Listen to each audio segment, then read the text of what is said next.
Absolutely, man. And like one of the things that I learned from him is shut up. Do what you're gonna do.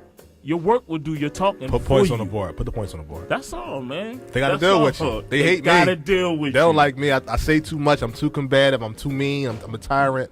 But, you know, at the end of the day, they go from, I hate that nigga Chase to, what you think about this record, Chase?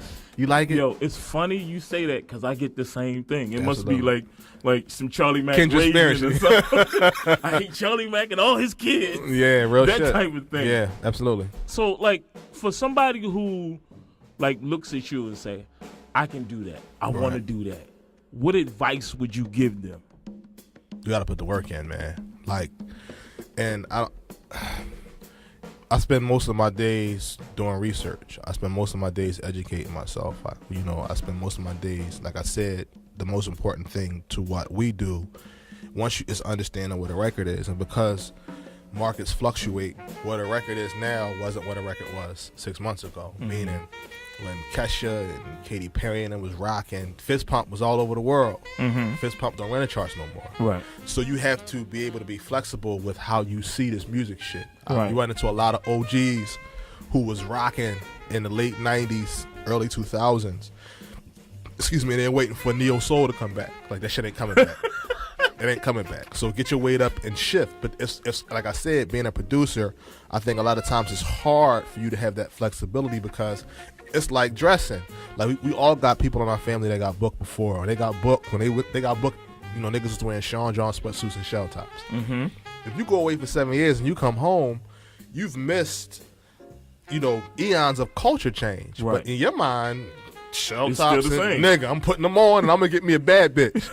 And you run into a bad bitch and she laugh dead in your motherfucking, and you mad and you want to beat her up. Yeah. But you have it shifted. Right. And it's the same thing production wise. Motherfuckers will give you records and it's like, yo man, you need some new plugins, man. Your sounds, they just niggas don't do that no more. You hear that? Niggas mix their kicks different. Right. Niggas is panning. Like it's just so much shit you have to understand. A producer again is one of the hardest. You have to be everything. Yeah. And if you don't stay paying attention to what's going on, the shit to just switch on you. So I think what I would tell anybody is you have to pay attention to everything. This is a job of research and analysis. It's not a job of you really doing a bunch of button pushing. And if you think that's what it is, you're in trouble. Yeah. Same thing with artists. If you don't understand who you are as an artist, who is selling you to, what you should look like, what you should feel like, and it has to be authentic, then you're in trouble. Right. And now you trying to force your music on motherfuckers, and people hate things that are for. It has to feel organic. Yeah, I think one of the problems with producers is we become studio rats. Right. And all we know is those four walls and that computer. You know, we don't know trends. Right. We don't know, you know, things that are starting from a grassroots level, and we should be getting involved there. Right. We get involved when it pops. Right. That was too late. It's too late. Yeah. And you have no leverage. Right. So now when you send me something that's dated, you can't get me on the phone. Or you sent me 10 bricks, I'm not answering your phone calls no more. Can't waste my time. Now you angry. You like with a nigga like, no, at the end of the day, my time is limited and I have to do all this other shit. So if you don't get it, I can't teach you or develop. You're not my guy. Right. I don't have time to develop you. Right. And I tell a lot of people, you 6 months to a year away. Motherfucker, because you don't even know fundamental things because again, you don't even know who your customer is, the A&R and the publisher. Your customer's not the people. And so you can't make records for the rappers in your hood because again, their jobs aren't on the line. So they're not. So it's like, and they don't have research, and they don't understand the market in Chicago or in Corpus Christi or in Fort Myers, them secondary market. They don't see the world the way you see the world. So why would you ever make a record for some asshole that, like you used to always say, a rap to two pieces of sandpaper rubbing together? Don't make sense. Right. So again, I think fundamentally people don't get who their customer is, so they make bad decisions in that regard to this business. Right. I think is the whole artistry thing. If you don't have business to blend with that artistry, and that's all part of your business, your research, knowing your market. Absolutely. You know, if you don't have that, or you don't have at least somebody on your team who can bring that back to you and say, listen, this is what we need to be doing, and you trust them enough to shift, you're going to be lost. It's all bad. You're going to be lost. Fast. It'll get all bad fast. Yep. So, like, to the music business today, what do you think are some of the pros and cons to it today as opposed to, 5 years ago? I think that's like a powerful question. I think what the internet has done to how music is disseminated and consumed it's really been a fundamental shift. It's really social, and I think people really don't understand what it means to put art. For example, records now will be top 10 on the Hot 100 that never had a shot before, but you think about all the platforms that people use. Radio is not what it used to be. So now you have YouTube, Spotify, Pandora, iTunes. So now I can put a record out, and Katy Perry just did it. She had a record that was 83 called Roar. The record was generating so much traffic online, it didn't need radio spins to get the number 2 where it is now. Because again, they factor in streaming on YouTube and Spotify and Pandora.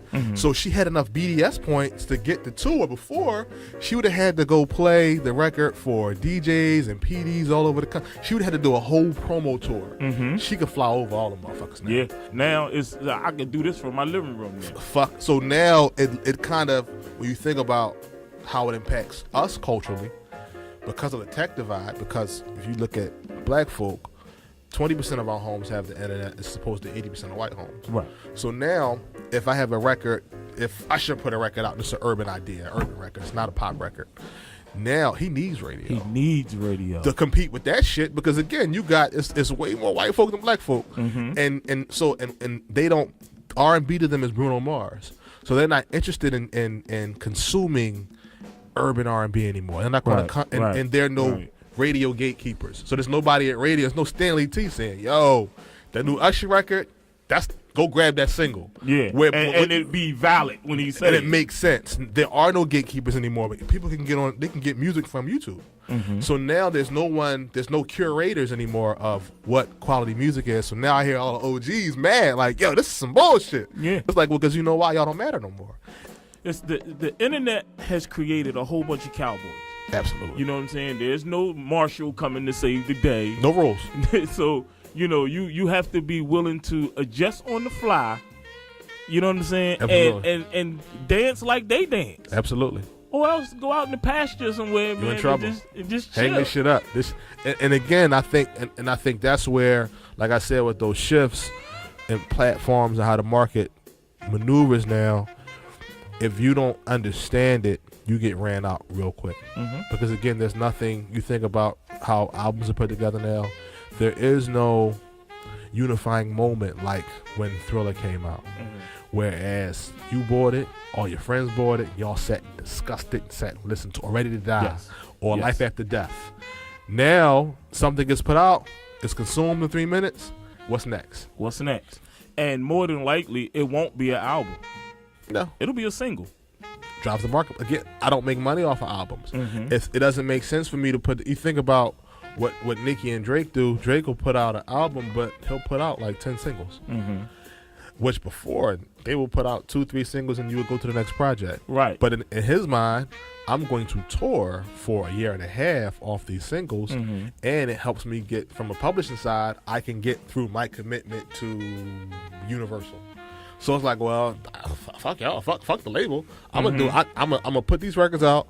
I'm gonna work these records. I don't care about radio. I'm gonna do 200 shows a year, and we're gonna figure the rest out. Yeah, like that's where it's different. Before, where you had whole machines.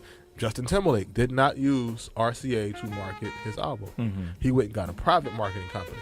And then he got partners like Budweiser and Target, and they created the marketing plan. Because again, he's a global entity now. Absolutely. So I think those things, Pepsi partnering with Beyonce, things like that, it wasn't none of that shit before, man. None of it. It was all internal. Record companies did all the marketing. Stuff. Absolutely. And now people don't. Depending on who the marketing operation is, people don't want them involved at all because their reach is so limited. So it's like, I'd rather be in business with Pepsi, who has a global distribution. I remember looking at, I was in Papa John's Pizza. I saw the Taylor Swift CD on the counter. Like, oh, y'all sell pizza and CDs now? But it's like, it blew my mind though. It was like, wow. And so people, again, I think that the collaborations going on in music now, people, I guess, partnering music with anybody that has access to the world, they become a player in this music shit now. It's sort of like when the first President Bush was screaming One World Order. Yeah. HW. You know what I'm saying? Right. That's what's going that's on what the now. shift is. Yeah, absolutely. Is everything is combined now. Everything is it's a conglomerate, man. Like Karl Marx said, no friction, nothing in the way now. It's just absolutely. Again, you people look for global partnership because again, you think about how money gets made now. There's really nothing in the way of you making money in China. Mm-hmm.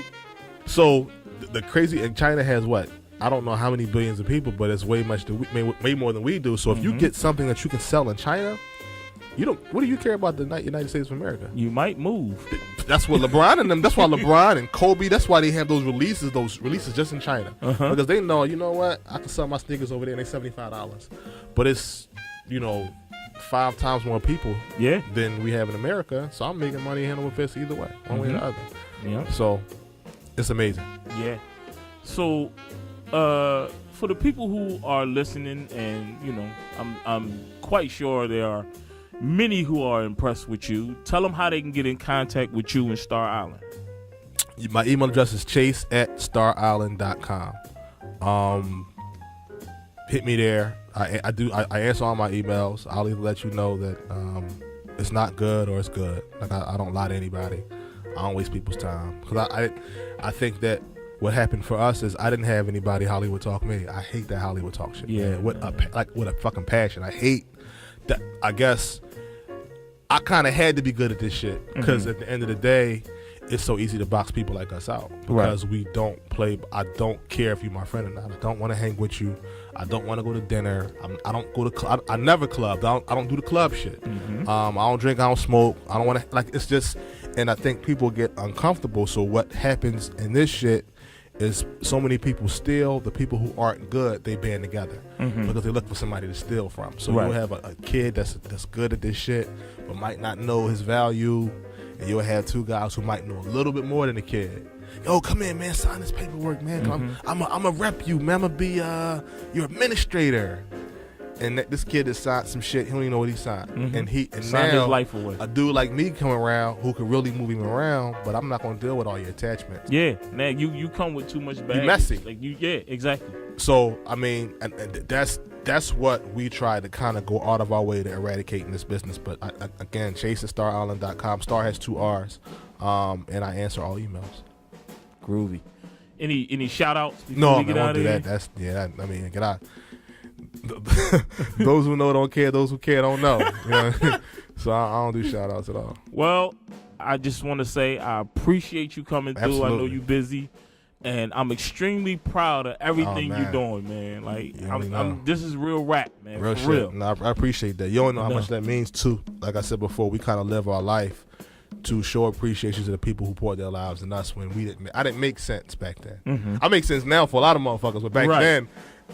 Again, I was carrying a Blackberry with flip-flops on. You know what I'm saying? So you kind of go, and people kind of, it's funny, people don't see, they don't know who you're going to be in 5 years. Like I kind of, because of my arc, I kind of don't take anybody for granted. You never know that dude sleeping on the floor, looking, again, it doesn't make sense where he'll be at in 10 years because you don't understand how ambitious, how industrious they are. And like I said, I think that's the beauty of that. That's the pro of this business. Anybody can be great at it. Anybody can be great at it. For me, it was it was an alley-oop. It was a touchdown. Right. I knew what you was gonna be. Absolutely. That's you know dope. what I'm saying? Yeah. That's why it was my responsibility to put you where I put you. Absolutely. After that, I would never know how far you was gonna take it because you had no limits. Right. You know what I'm saying? Right. That's one thing I saw in you. What you wanted, you attacked it. You attacked it from all angles, and you accomplished it. Every time I saw you grab hold to something, you did it. Yeah. So then when the whole Charlie Mack situation came about, I said, this is a good match right here. Absolutely. This is a good match right here, man. Not too many dudes do shit. That's, again, not even to prolong the shit, but I think people kind of don't understand. I do that now. I take people who don't make sense and I pour my life into them. You see certain things like, you know what? If you do this, and this, you can make $400,000 next year. Absolutely. But they don't. They again, like I said, I had never saw it. If I wouldn't have been with Charlie and watching, it'd have never been real to me. Mm-hmm. But somebody thought enough of me to not be selfish, and they kind of push you. Like I didn't know Charlie Mack. I didn't care nothing about. I didn't know dude. I didn't know about his reach. It was like, oh, how you doing? And I sat in the corner. I didn't pay him any mind. But I think because of how he knew I didn't have. He knew that it was a real relationship because, again, I had no idea who he was, so I fucked with him. Same thing with you. I fucked with you. All right, man. Well, this is Matt Clutch. This is Rapid Taste. And me and Chase Fairbanks just rapped the taste on it. I'll let y'all next time. I'm out.